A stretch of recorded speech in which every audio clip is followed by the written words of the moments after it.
Okay, everyone, thank you so much for being here today. We are ready to get started. I thank all of you for being here, and I'm really excited for a great conversation.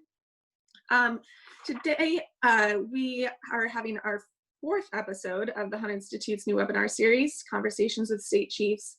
We are so thrilled to be joined today by Superintendent Clayton Birch of West Virginia, Superintendent Joy Hoffmeister of Oklahoma, Secretary Pedro Rivera of Pennsylvania, and Commissioner Margie Van Dieven of Missouri.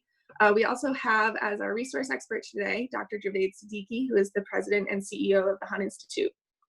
I would like to thank all of our panelists for being here today. We know how busy you are, and we really truly appreciate you taking the time to have these important discussions.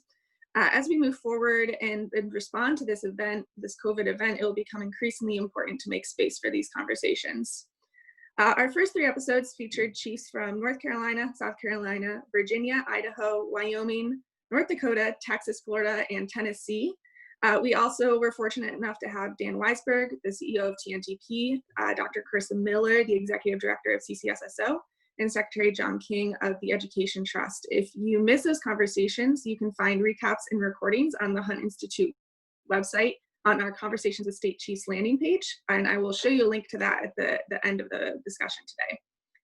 After our welcoming remarks, we'll hear from our panelists for about 30 minutes, and then we'll pivot to a Q&A with the audience. If you have any questions throughout the discussion, there's a Q&A feature on your screen, and you can submit your questions. Please be sure to include your name, title, and organization so that we can give you proper credit for your questions. One last note before we get started today, we would love to hear from you on social media during our conversation. If you tweet about today's episode, please use the hashtag you see here on the screen, hashtag State Chiefs Convo, and you can use that to follow along with other attendees as well. And so with that, I would like to start our conversation.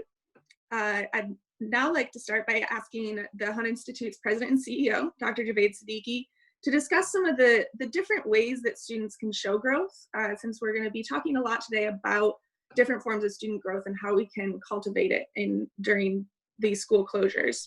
So Javaid, what are some of these different ways, and how is that growth typically measured? And can you share a bit about the challenges that have arisen for cultivating that growth, and what are some strategies for addressing that? Thanks, Julia. First of all, let me just take a moment to thank Superintendent Birch, Superintendent Hoffmeister, Secretary Rivera, and Commissioner Van Dieven for being with us today. I appreciate your continued partnership and support of our work, and hopefully today's Zoom webinar will be of value to. I know there's countless teachers and district leaders in your 4 states and across the country that have plugged into this conversation with us. As a former teacher and principal myself, the well-being of students is always front of mind, which is why it's so crucial to have these conversations right now. While we should be thinking about student academic growth, there are so many beneficial and important aspects of being in a classroom that aren't necessarily measured by learning standards. Student growth can manifest in many forms: academic achievement, social development, emotional maturation, commitment to community and service. So many others. Typically, student growth is measured by in-class presentations like portfolios or projects, assessment-based measures such as state exams. However, the interruptions in student learning from COVID-19 have presented new challenges for educators, as I know many of you are dealing with now. But we have to continue to find ways to cultivate student growth. Teachers are particularly worried about student learning loss from students being out of school for this extended period of time. Sadly, we know student learning loss will be even more pronounced for students who are unable to access or fully participate in a more robust remote learning curriculum. I was speaking with one of your colleagues, a state superintendent, who is a dear friend and lives very close to me, and his kids are in a neighboring area, and both of his kids are in 2 different classrooms in 2 different schools, and his experiences even within the same district are different. And this is a state chief, so it does bring to mind what countless families that don't necessarily have the same educational background or certain professional background, what they may be grappling with on a day-to-day basis.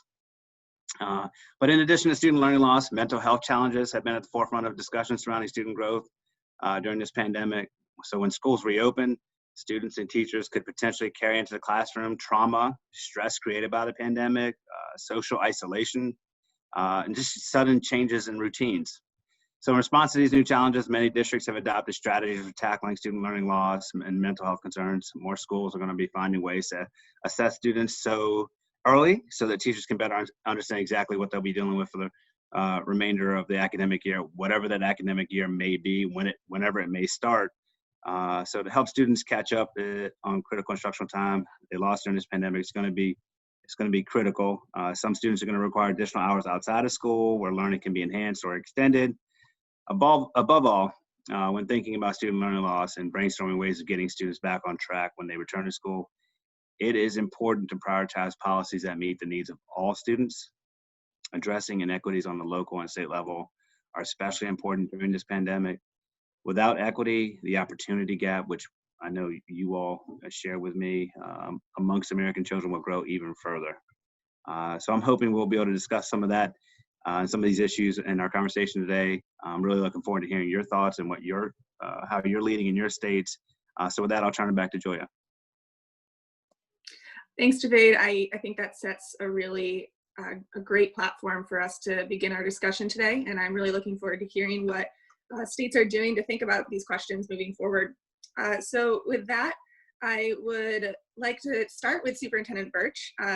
Superintendent Birch is the new state superintendent from West Virginia. So Superintendent, can you talk a bit about what West Virginia is doing now and is thinking about long-term in terms of supporting and diagnosing student growth, particularly as we think about all these different definitions of student growth? Absolutely, absolutely. Thank you very much for having us, and thanks the Hunt Institute for having these important conversations. You know, we've been very fortunate in West Virginia to have a governor, a state board, legislators who they've worked with us over the years to really focus on this whole child. And for those that might not know me, my background is actually early childhood. I spent the last 2 decades in the world of pre-K, universal pre-K. I've really spent most of my career in early childhood where we focus on the whole child, especially just as important as the academic. I know that we just heard, what about the social emotional? So coming into this job on February 21st, actually, in the midst of this, and figuring out right out of the gates, West Virginia closed down schools on March 13th. You know, it was really right out of the gates that we immediately started having this conversation. We knew there was going to be an impact on academics. We knew there was going to be a disproportionate amount of children who had access to remote learning and other things. But the number one thing that the governor and I have continued to say in the state board is, we're going to have to ensure there's one caring adult reaching out to these students. We have got to be worried about the health and well-being, and we've got to be able to measure that during this time period. So we really worked hard the first couple of weeks to work with our teachers to shift that focus, put to the side the old ideas of student growth when it comes to assignments and their engagement into the educational activities, and how are we really balancing that with tapping in and ensuring they're mentally, physically doing well in these remote different times of learning. And the next step we're working on is actually through this summer is going to be working with our staff and teachers in the field. We have about 23,000 educators in West Virginia. It's a very rural, very poverty-stricken area. Are you ready for what it looks like? It's not going to be the traditional summer learning slide. It is going to be a very, very different approach if we come back to normal. We're going to have 5- and 6-year-old children who may not have been in a classroom for up to 6 months. What was home like for them? What was remote learning like for them? Are our teachers prepared to really begin assessing and putting together a game plan of how to address that right out of the gates when it becomes to reentry? Thank you so much, Superintendent. And now I'd like to hear from Superintendent Joy Hoffmeister. She's the Superintendent of Public Instruction in Oklahoma. And Superintendent, similarly, can you share a bit about what Oklahoma is doing now to address student growth, and what are you thinking about long-term as we move forward? Well, thank you, Julia, and thank you, Dr. Siddiqui, as well. It's always good to visit with my colleagues and with those of you who are doing such important research as well. We do believe we must follow what the research tells us. And we know that we have many students who have been hungry and needed to first and foremost have a focus on the physical well-being of our students, not just keeping them safe from coronavirus, but with this disruption of school, we had to do that piece. And we actually saw in the first 9 days where our schools were preparing, we basically just exceeded all expectations, and in fact fed so many more kids than normally would have been fed. So we want to see that continue into the summer months, where historically that has waned, and then continue with lots of flexibility that we've been afforded. Then socially and emotionally, we know that that is key. So I think that's something that I know my colleagues well enough to know we're all aligned in the appreciation of whole school, whole community, whole child approach, and that certainly is part of it. So we have a team of 25 in the agency dedicated to just that, with our Office of Student Support and all of those aspects.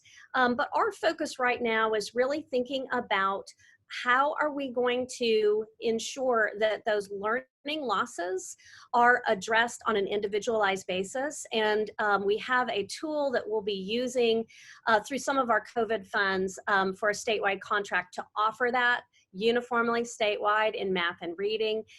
It's a adaptive program, so no matter where a student is, they'll be able to fill those gaps and reinforce where they need that strengthening, or that they can sprint forward where they're ready. But we need more of a, I think, a better idea of where our kids are across the state, since we didn't have any form of state assessment. So from a state perspective, that's important to us. The other aspect to this, though, is training, providing professional development support to our educators as we think forward, as we are, I know all states are putting together a state response for that back to school and reopening, returning to learning, and what that will look like. For us, that is going to need the additional professional development support. So we have in the summer already planned that we do, where we would go on the road and meet with 7,000 educators every summer, and that's been a tradition. But we've moved that into the cloud, and we believe we'll be able to go far beyond 7,000 this time. And it's all been redesigned and geared toward every aspect that's important in the work of school, but doing that through the lens of the potential of lots of learning loss, the need to finish those unfinished learning aspects in various disciplines, and then also that connection to our students through that caring adult, as my colleague just mentioned from West Virginia. A lot going into that. It's a much heavier lift than closing down school. Reopening and doing that in a way that meets the needs of individual communities is going to be the heavy lift. But we are committed, and we know lots of great people are working within the community to support this work. Thank you so much. That gives us a lot of great insight, I think. And so with that, I'd like to turn it over to Secretary Pedro Rivera from Pennsylvania. And Secretary Rivera, can you also talk a bit about what Pennsylvania is doing now and is thinking about in the future in terms of student growth?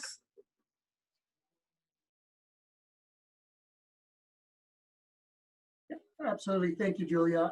And thank you for the invitation. And much like my colleagues shared, in Pennsylvania, we know that every student across all communities has either been directly impacted or indirectly impacted by COVID-19 and school closures in a variety of ways.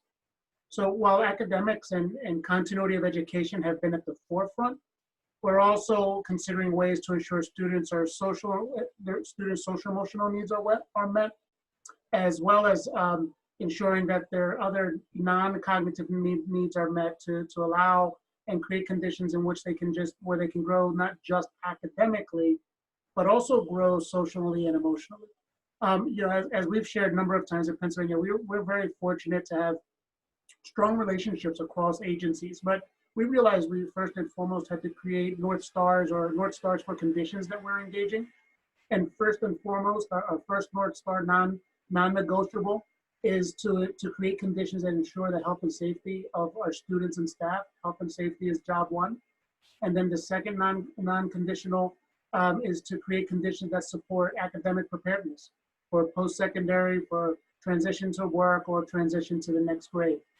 So we've been extremely focused on interagency and community collaborations to support all of our school districts and educational agencies across the Commonwealth, including higher education, to address areas of food security and equitable distribution of resources, focusing on the safety and security of students and staff, looking at evidence-based suicide awareness and prevention, as well as addressing preventative factors related to mental health services for students and staff. So our approach, and specifically, if I can share an example in mental health specifically, we work with the Pennsylvania Department of Education, work with partners to assist schools to address threat assessments, including risk of harm to self, as well as trauma-informed practices, to educate schools across the Commonwealth how to engage students, look at school climate through this new normal of online instruction. And then, of course, working across different agencies to provide comprehensive support, inclusive of mental health support, because we know that's been a growing area of focus, the need to address food security and food security support, while also focusing on differentiating for the needs of all children through that lens of equity, as we like to as we like to share is our number one value-based condition. So it's been an extremely interesting time as we look to differentiate around the new COVID-19 experience or conditions. But I think first and foremost, what's helped is that we identify and realize the fact that every community, directly and indirectly, has been impacted, and our first job is to ensure the safe health and well-being of our kids.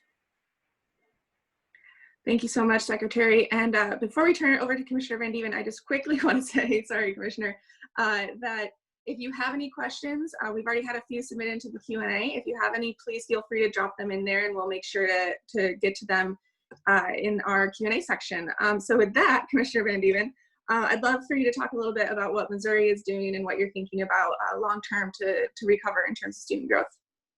Thank you very much, Julia. Yes, so I'm going to start a little bit similar to my colleagues, talking about what we did prior to COVID. So we were using a value-added model for student growth, and we were doing that for a couple of reasons. One, we were very focused, as you heard from the other states, on making sure that every child in the state had an opportunity to learn. So using that value-added model that looked at each child and was sophisticated enough to remove the demographic influence, using their prior test scores, so that we could really stay focused again on the specific individual needs of that kid. Then we also used that because Missouri had quite a bit of fluctuation in our tests. We had a number of tests since the Common Core implementation and exit of that. And again, having a model that was sophisticated enough to handle that, which is why we stuck with our value-added model. Then came the COVID-19 interruption in March, and we put all of that aside and said, we want to remove every barrier out there to make sure that our local school districts can tend to the health and well-being of every child and staff. That became the absolute priority, focusing there. So now, as you've just heard, I don't want to retell the stories that others have shared, but here we are thinking about what will reentry look like. Being very aware, every state has its own strengths and weaknesses. I see it as one of our strengths, but it is something that we absolutely need to think about when you're looking at assessments and other kinds of student growth. We have 555 LEAs that are under local control, and that is a real strength in our communities. But it also, in a time like this where we see a lot of our students moving around the state potentially, even though we were in a time of stay-at-home orders, there was still some transition when you have economic changes and so forth. So where do these kids go?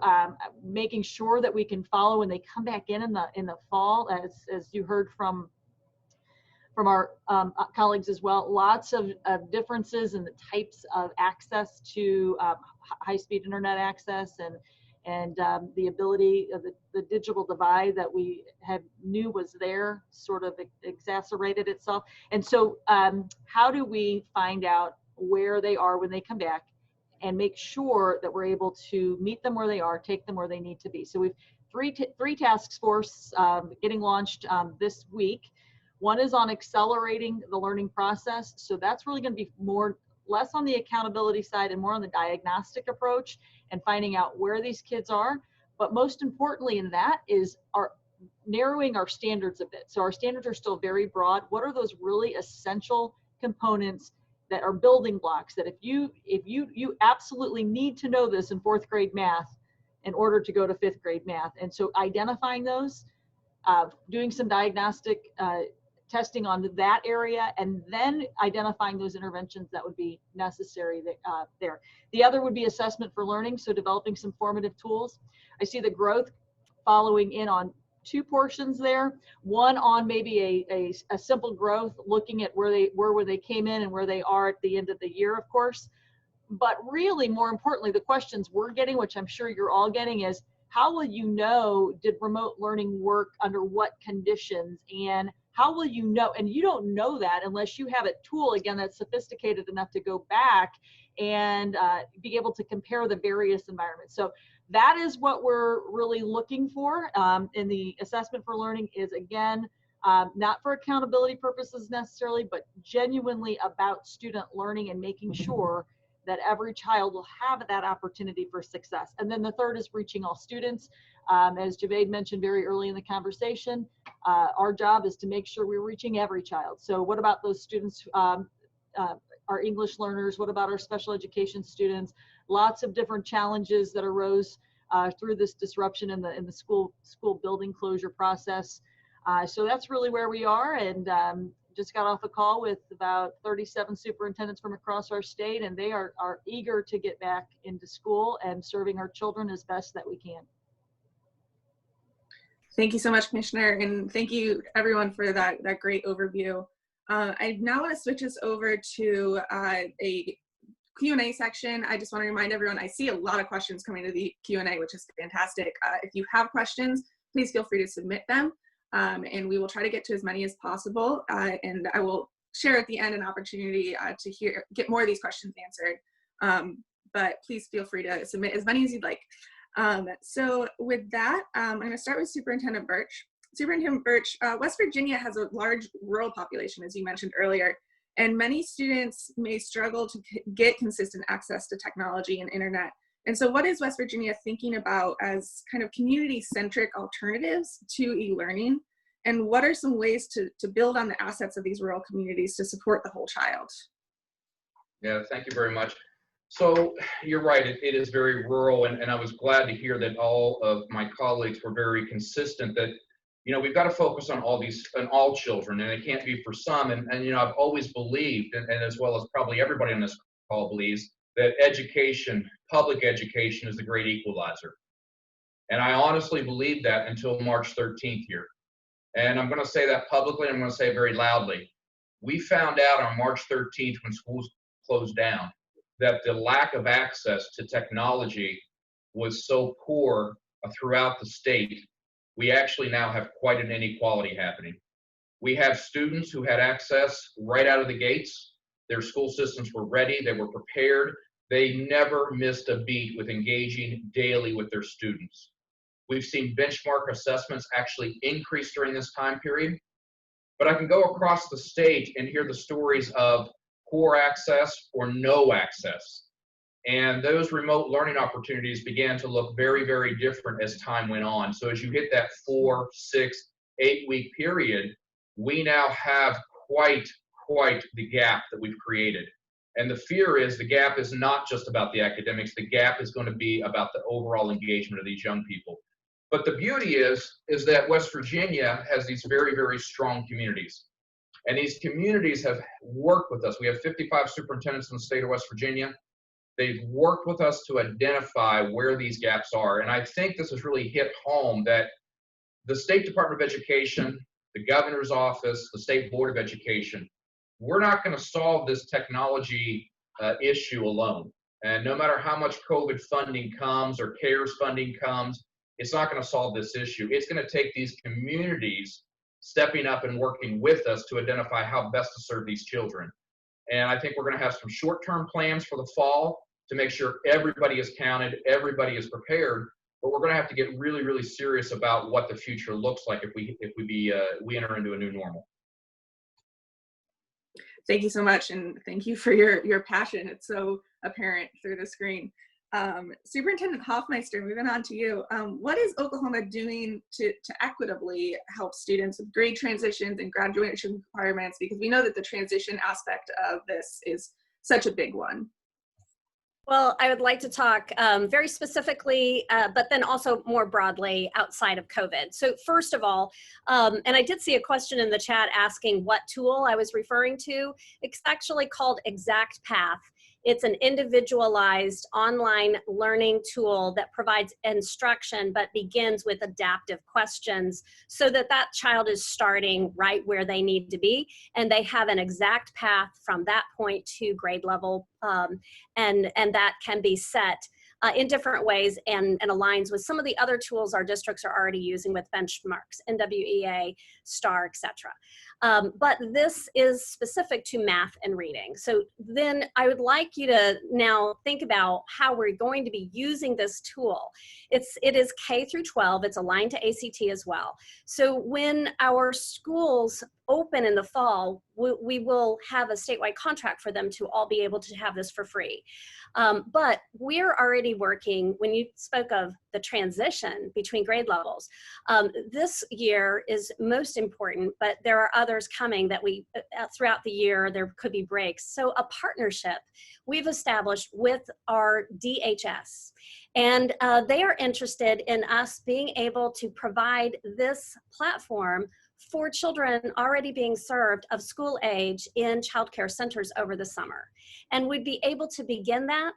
We'll be able to do that as they are going to provide the technology, the hotspots into the daycare centers and the Boys and Girls Clubs, various YMCA, etc. And then they'll be using a seamless tool that seamlessly transitions them from one grade level to the next, but particularly this summer. Finally, the last thing I'd say is Oklahoma has a new graduation requirement that implemented for the first time this year after 3 years of pilot called ICAP, Individual Career Academic Planning. And that is something for us that actually begins in early elementary, and it moves all the way with the student until they graduate, and it actually carries on into post-secondary preparation through career tech and into the workforce or into higher ed. So we've had a real aligning of thinking about the whole continuum of learning for our children to be ready for life, not just the next grade level, but ready for their next steps in learning. And we've seen a mental health component and are studying this at the University of Oklahoma, but that there is hope that is being fostered in the lives of students who were aimlessly arriving at school not knowing why, and how what their actions today meant in doors staying open for them in the future or closing. And this is part of a whole child approach as well, but we are excited about that hope that builds resiliency through that process. Thank you so much. And then Secretary Rivera, what can Pennsylvania and local school districts within the state do to support students' social and emotional growth right now? You know, what are some methods of cultivating that growth while students are at home and have, you know, little interpersonal interaction, especially with students of their own age?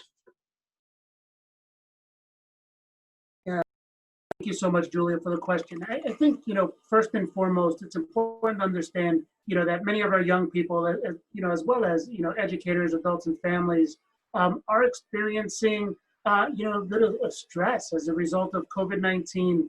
And so, you know, we have to design our interactions and our supports accordingly. No one's ever experienced conditions like this. No one's ever experienced, you know, the need to turn on a dime to a new way of facilitating learning, engaging with our family and in our communities as a whole. So the best thing we can do as educators and you know, quite frankly, as adults in general, is to first communicate, listen, don't make assumptions, don't assume intent, don't, don't take into account that someone may fully understand the context in which you're developing, you're learning, and you're leading. So after we communicate and we listen and we share, we then have to take the time to create a supportive environment that promotes connection and predictability. One of the things that we learned in the department is we put together a living FAQ document on our website, and it practically changes by the day. Because, in addition to just providing connection and continuity and information, we realized that, there was a need in our community by both the adults and the kids we're serving for some form of normalcy and predictability. And within that, we all know that, we have to feel like we belong in some type of community, and now more than ever. So when our person-to-person interactions are so limited, we know that we have to rely on a new type of connection, and that helps by establishing some level of routine wherever and whenever possible. So, and kind of continuing with that lens, now that, because we know that there are so many things, that are unpredictable. I mean, even as we start to provide guidance out to our schools, our students, and our families, the research and the data is evolving by the day. So what we're trying to do is create very specific time and space for students to process, how they feel, how they're connecting with their educators, and also provide opportunities to connect with their peers and their teachers in authentic ways. We've seen, a lot of this in action across Pennsylvania. We've identified and seen and interacted with educators offering office hours for students to do virtual drop-ins via email, video, or phone platform. I mean, just this morning, I heard my daughter in the other room on a virtual field trip with her class in the dining room. And the energy, just the positive energy, the laughter, the smiles, from a third grade classroom, across the house just resonated and changed the energy of our whole home. So I can imagine what it's doing, in kitchens across the state. We've seen Pennsylvania administrators, teachers, and support staff really rising to the challenge to continue to provide their students and families, during this pandemic-related conditions. One of the things that we learned on day one, when, after we closed schools as a result of COVID-19, now we're having conversations around continuity of education and around instruction and around transition. The first issue we had to deal with was, feeding families, feeding kids. I mean, the biggest question that came across all of our message boards, that came across through our relationships and engagements, is how are we going to provide healthy meals to our families? And then we work cross-agency to try to address those, those issues. And communities stepped up in a major way, establishing the relationships to build food pickup stations and to change the way they distributed food in a non-congregate manner. And then we started to look at creating positive climates, throughout our homes. Principals, delivering signs to teachers, celebrating Teacher Appreciation Week, Educator Appreciation Week. We see students engaging with their teachers online, everything from graduation to social promotion to looking at just, checking in. So I think, most importantly, what we have to do is we have to show that we can still maintain the relationships that are established in our schools with both adults and students, but we're just doing it in a new way and utilizing technology and creating that space for folks to feel frustrated, for folks to feel vulnerable, but at the end of the day, reminding them that through our relationships and shared planning, we're there for them and we're going to make it through this together. Thank you so much. What a great in-depth response, and I love the idea of virtual field trips. That sounds so fun. And Commissioner Van Dieven, my question for you, teachers, as we all know, aren't the only major human capital resource available in schools to meet student needs. And how can principals or district staff think about utilizing other staff members right now, like counselors, like support staff, like paraprofessionals, to meet instructional or non-instructional needs? Yeah, I think I'll follow up on what Pedro just said about the food insecurities, and seeing that deep need has really, I shouldn't say it surprised me, but just to put into context, we have 918,000 students in the state of Missouri right now, approximately, and to date we have served over 5.4 million meals to our families. I mean, and to me, that is significant. And that was not done just by one or two people. That was by everyone chipping in and going out and delivering those meals. So I want to say hats off to our bus drivers. I mean, our bus drivers who were the ones who actually transported so many of those meals, and the lunch personnel would be on there and would be packaging it and then serving it to our families. Our bus drivers are driving buses into our rural communities with hotspots and parking them there temporarily and then going back and picking them. I mean, just phenomenal ways that they have reached out to our local communities and then paid attention to what they're seeing when they're out there, a way to connect with our families. Local churches and school foundations have been also contributing to that food insecurity portion. They've been packaging food, raising funds to provide buddy packs and so forth. Again, just remarkable partnerships that existed. Our IT staff, I mean, the IT staff have been critical in all of this. As I just mentioned, trying to figure out how to, you know, that they were pretty well equipped to do it within our school buildings, but how to get it into our homes is just a vastly different scenario. Particularly, and I know we all know this now, but if you have 2 or 3 students children who are at home, and then mom and dad are suddenly working from home and all trying to use that same network, it just becomes cumbersome. So our IT staff have reached out. School nurses have done things that I've never seen them do before. As I said, Missouri is a local control state, so our local nurses are working with local health officials to really think about the best way to serve our students when they keep them safe on a reentry component. Our librarians have been doing virtual read-alouds to our kids, so they're trying to make some connections. Our school counselors, as so many of my colleagues just talked about, that social emotional learning component. So we here at the department have been creating social emotional learning resources for our teachers, for our families, for parents, and then the telehealth that can accompany that involves a number of those people I just mentioned.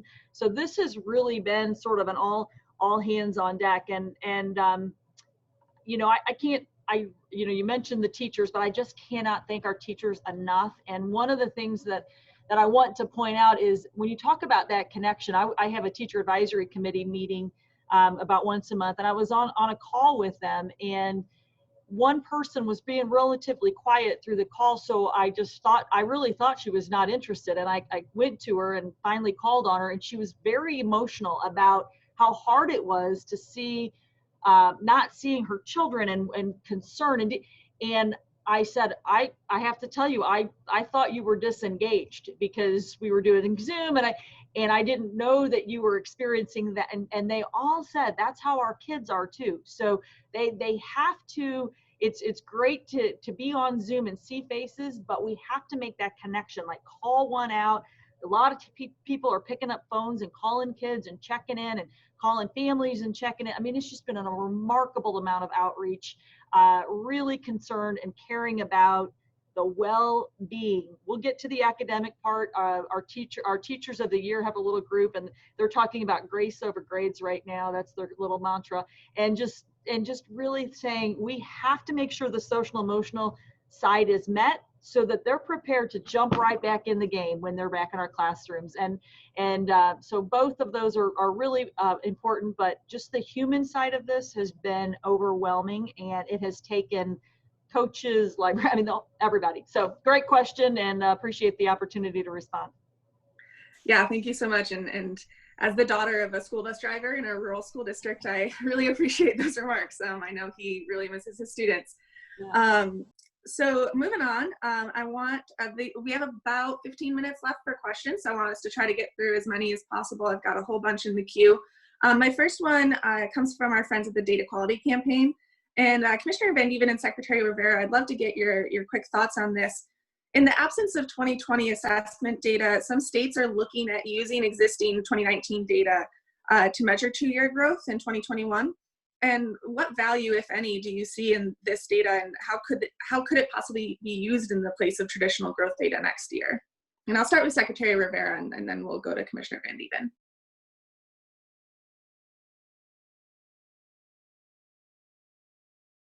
One day I'm going to figure out this unmute issue with Zoom.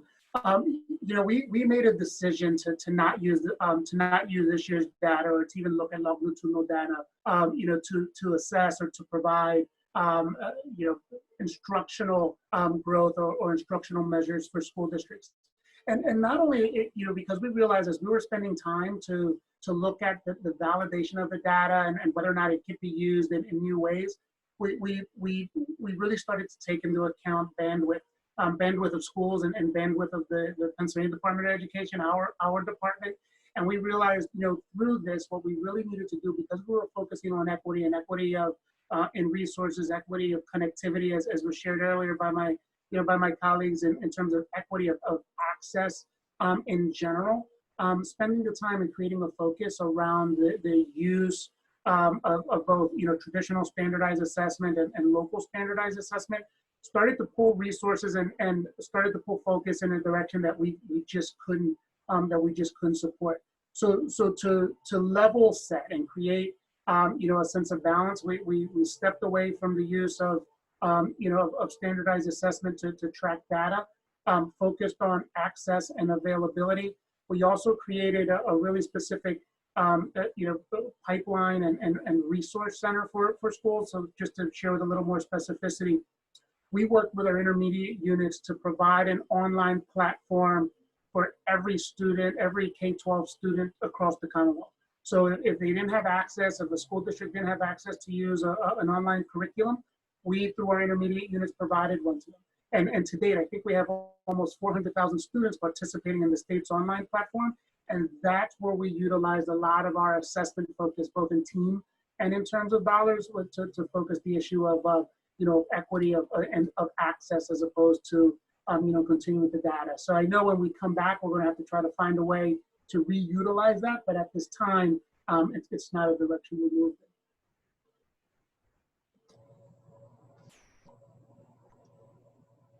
Thanks. And Commissioner Van Dieven, do you have anything to add? Yes, actually, I'm glad that came from the data quality campaign. We'll probably be asking you for some thoughts on that, because the way our growth model has been used, the more data points we have, the more valid it is. So I expect we will use the 2019 data point. I think to make a connection, and this is just out the gate thinking 2019 to 21 might not be as worthy. We need to come up with some data point early on, but again, not for accountability purposes necessarily, more about the diagnostic side, more about what did work, what didn't work, what kids, what areas, what types of environments were kids able to thrive in during those 2 months of school closure, potentially longer. We don't know yet. We don't know if we're going to make it through a school year this year, not to be on the downside, but we've heard about possible resurgence. So will there be interruption? What will it look like? I don't know yet, but I will tell you that I think the more data points that you have, that you're able to enter into our account, into the growth model, the better off we are. I'm hoping we can get one statewide early on without over-testing our children. I'll just say that. Thank you. And our next question actually comes from a Missouri friend of ours, Senator Gary Romine. And so I think this is a question that relates to all four of you. And so I'm just going to ask each of you to give maybe 30-second overview. And so the question is, has there been any issues that have come up during the pandemic about legislative processes and legislation that needs to be fixed? And will that hamper our success as we move past this? So we'll start with Commissioner Van Dieven in Missouri, but we'll kind of move forward through everyone here. Sure. I really want to thank our legislators. I want to thank the governor. There's been a lot of flexibility that's been provided through this pandemic about where do you need relief.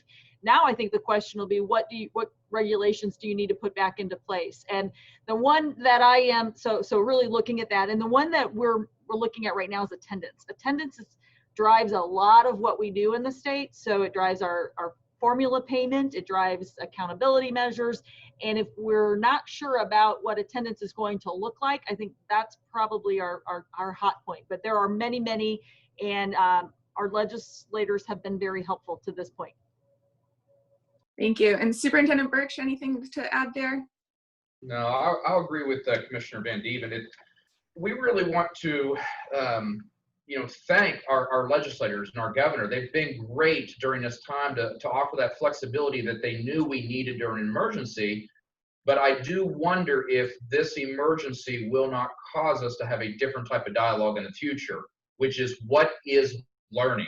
If learning now is not at the brick and mortar school, and we've been pushing this as educators for years, the idea of 24/7 access and remote learning, will this cause us to have some different types of dialogue with our legislators of what those restrictions look like in the future? Thank you. Secretary Rivera?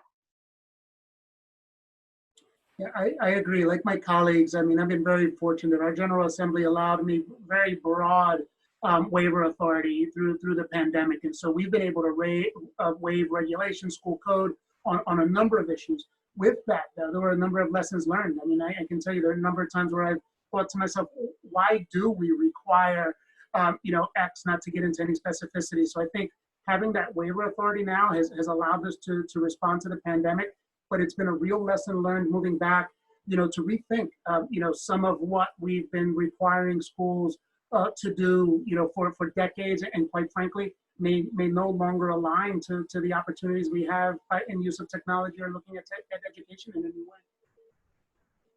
Thank you. And Superintendent Hoffmeister?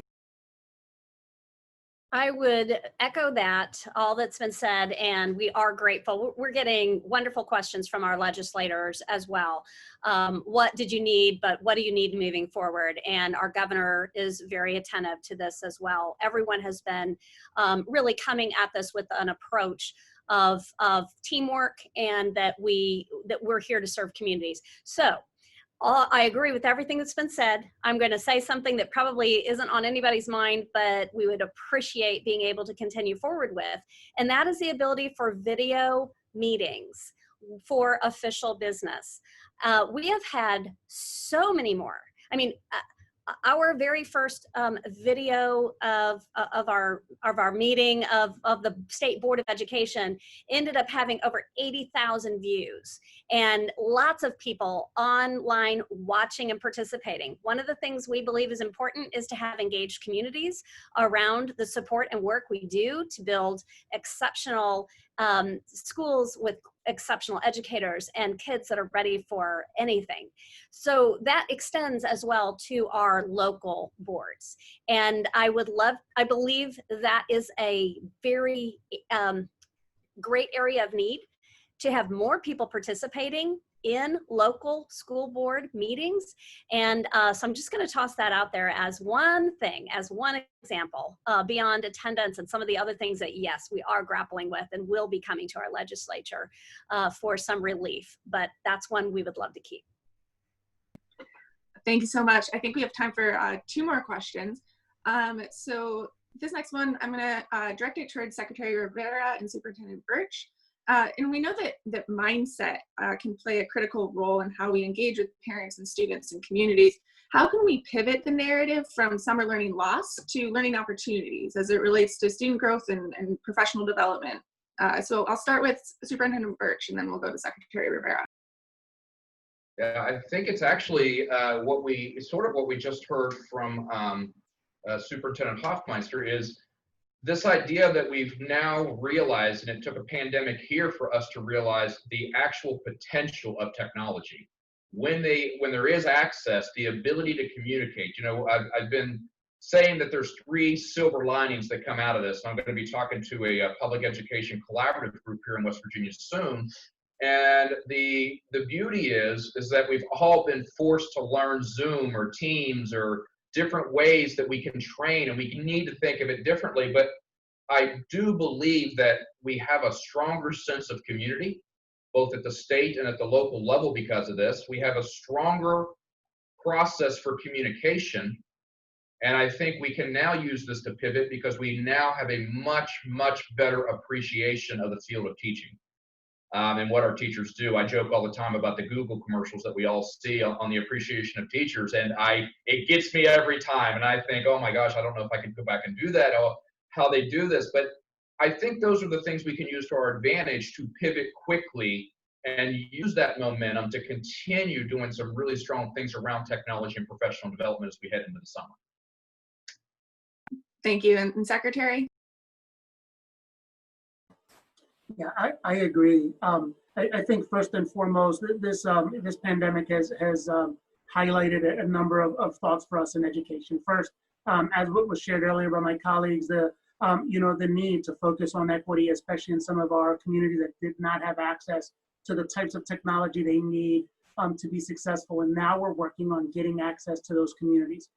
Second, the focus on personalized instruction. For a number of years, we've been discussing how do we create personalized instruction platforms, how do we engage students in a much more personal manner, how do we allow them to and encourage them to own their own learning. And guess what? Now they are, and because not only do they have to, but we have to, as well. We have to think differently. And lastly, and that was as what was shared. I shared earlier. My daughter, I have 2 school-age children in the household, and we kind of divide and conquer in the sense. And so my son, who's a 10th grader, I'm more, even as Secretary of Ed, I'm more in tune now as to what he's learning in high school than I had been in the past year plus, because he and I are engaging in that together. And I'm going to be a better parent and steward of local, advocacy and information of education. And now parents all across the Commonwealth will know how to ask the right questions, the right, and to engage in the right way, not only with their education institutions, but with their kids, as well. And so, stressful, yes, stretching our bandwidth, absolutely. But what I'm finding now, institutions of education, both in early childhood through higher ed, and families are much more in tune now around the needs of their kids than they ever have before. And I think as a result, we're going to be a better system. Yeah, thank you so much. And I think we have time for 2 quick questions. This next one, we're moving into Memorial Day weekend here, so it's appropriate that we have a military-themed question. And so this is from Joan Barrett with the Military Child Education Coalition, and she is asking, what ways are we serving children who are highly mobile in our plans for reopening? I think that was mentioned with Commissioner Van Dieven a bit before, especially students who are moving right now during the school closure time. So I think Commissioner Van Dieven and Superintendent Hoffmeister, if we could hear a bit from you on that, starting with Commissioner Van Dieven. Thank you. Yeah, that is certainly, we have some military facilities here who are working on that exact issue. It will take additional outreach doing meetings like this, but I will say that the virtual opportunities that do exist, so this isn't tying in completely to the military child, but those students who are looking for their first year of college, they're doing things like doing their tours online. The same kind of things need to be allowed for our students when they're moving into our communities for the first time. How do we welcome them to the communities? And then understanding what I was saying earlier about that diagnostic sort of testing when they walk in the door of where they are in accordance with the Missouri standards, for example, and then how do we get them to the next level? The whole focus is ensuring that every child graduates prepared for success. And we know today more than ever, they're going to be coming in vastly different levels, no matter where they came from in the nation. So really good question, something that I know our superintendents are working hard on as we speak. And I'll pass it to Joy, because I know we probably share some of the same students in Oklahoma and Missouri in that context. Probably so. Yes, thank you. And I think just to continue that conversation, it is about being responsive and understanding those hurdles and challenges that our military children are experiencing while they're in our schools, not just in transition, and the very nature of what it means for a child when a parent is about to deploy. We have put such a push and emphasis on reducing chronic absenteeism, and that can't be in a vacuum. While we are committed to what that research tells us about being in attendance, there are also elements to the responsiveness. So yes, I agree to that military family, but that goes with all of our families. So I think as we focus as state agencies on equipping both those in our agencies and those in the field with our 540 school districts, 700,000 kids, we have to put a focus on the diverse learner among us, whether they are special education students, English learners, children that are in foster care, children of military families. where the entire dynamic changes from student relationship with their school, that this is a greater, that personal touch goes a long way in solving some of these issues that we're talking about. So whether a child of military service is coming in, if they get that phone call, we are able to put them right on the access to this kind of diagnostic tool where we know right where they are so we can hit the ground running. But it starts with relationships before academics. Thank you so much, Superintendent. And thank you so much to all of our panelists today. I think this was such a rich conversation, and all four of you are doing such great work in your states, and I really appreciate you taking the time to come speak with us. We're so sorry, I didn't get a chance to look at the full Q&A, but I saw so many questions being popped in and out, so I'm so sorry if we didn't get a chance to get to your question. Please feel free to tweet it at the Hunt Institute with hashtag State Chiefs Convos, and State Chiefs Convo, and we will be sure to follow up. And additionally, as I mentioned earlier, we will be hosting a Twitter town hall on Tuesday, May 26th at 2 p.m. Eastern, and we're going to answer some of the questions that we missed today there. So we will also be posting a recording of this presentation as well as key takeaways on our Hunt Institute blog later this week. And here you see a bunch of our upcoming webinars and resources that we have available. We've been working really hard to get all of these out to you so that we can be as useful as possible. So on May 28th, next Thursday at 11 Eastern, we have a conversation with Lieutenant Governors from Michigan and Illinois. We're really looking forward to that. We also have another Conversations with State Chiefs webinar on June 4th at 2 p.m. with Colorado, New Mexico, and New York.